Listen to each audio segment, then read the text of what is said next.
The phone screen glowed like a beacon in the dark, its blue light slicing through the quiet of our apartment. My thumb hovered over the text. Working late at the office conference. Don't wait up tonight. The words from Lena stung, not because they were unusual, but because of the hour, 10:47 p.m., and the way they sat there, cold and curt, in our iMessage thread. My gut churned, a primal instinct whispering that something was off. I typed back, fingers trembling with a mix of sarcasm and dread. Hope you and Jake from accounting enjoy the presentation. I hit send, expecting nothing but silence. 20 minutes later, the front door rattled, and Lena stood there, keys shaking in her hand, her face pale as if she'd seen a ghost. The living room was a snapshot of our life together. Mismatched throw pillows on the couch, a half-empty wine glass on the coffee table, and the faint hum of the city filtering through the cracked window. I sat frozen, my phone still clutched in my hand, the text thread open like an accusation. Lena's coat was half on, her hair slightly mussed, and her eyes, those hazel eyes I'd memorized over 6 years, darted everywhere but at me. You're home early, I said, my voice low, testing the air. She flinched, setting her keys down with a clatter that echoed like a gunshot in the stillness.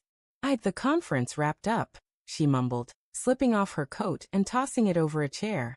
Her phone buzzed in her purse, and she ignored it, but the sound was a needle in my spine. I'd noticed the patterns lately, her phone face down on the table during dinner, the way she'd angle it away when typing the late-night work calls that ended with her voice softening, almost intimate. I told myself it was nothing, just the paranoia of a man too comfortable in routine. But now, with her standing there, her cheeks flushed and her excuses thin, the doubts I'd buried clawed their way to the surface. Jake from accounting, huh? I said, leaning back, forcing a smile that felt like a grimace. Must have been some presentation. Her eyes snapped to mine, wide with something: guilt? Fear? Anger?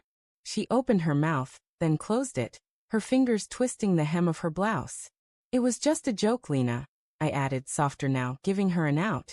But my heart pounded, begging her to take it, to laugh it off, to prove me wrong.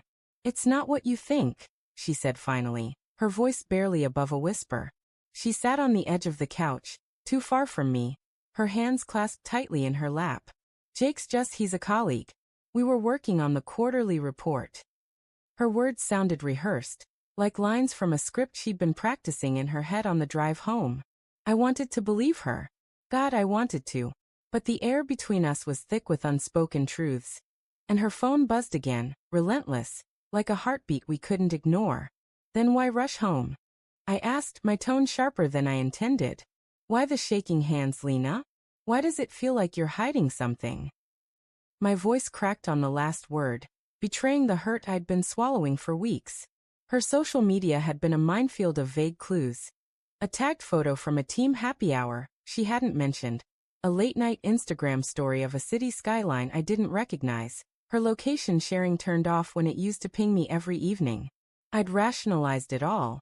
Work stress, new responsibilities, maybe even my own insecurities projecting onto her. But now, with her sitting there, avoiding my gaze, the rationalizations crumbled. I'm not hiding anything, she said, but her voice wavered, and she reached for her phone, silencing it without looking. That small gesture was a spark to dry tinder.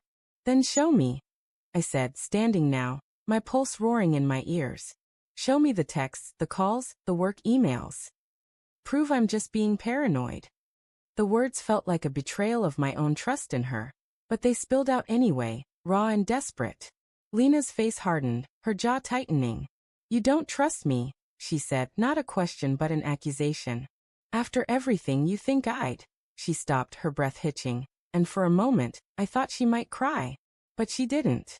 Instead, she stood, grabbing her purse. I need some air, she muttered, heading for the door. Don't, I said, stepping in front of her, my voice softer now, pleading. Don't run from this, Lena. Talk to me. My hand reached for hers, but she pulled away, her fingers cold and trembling. The distance between us wasn't just physical.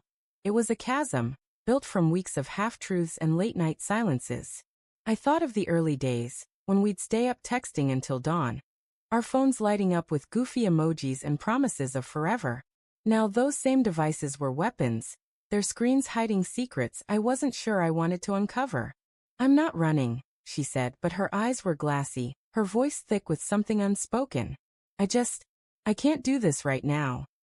She pushed past me, and the door clicked shut behind her, leaving me alone with the hum of the city and the weight of my own doubts. I sank onto the couch, my phone still in hand, the text thread glaring up at me. I scrolled back, searching for the moment things changed. There a month ago, a message from her at 1 a.m.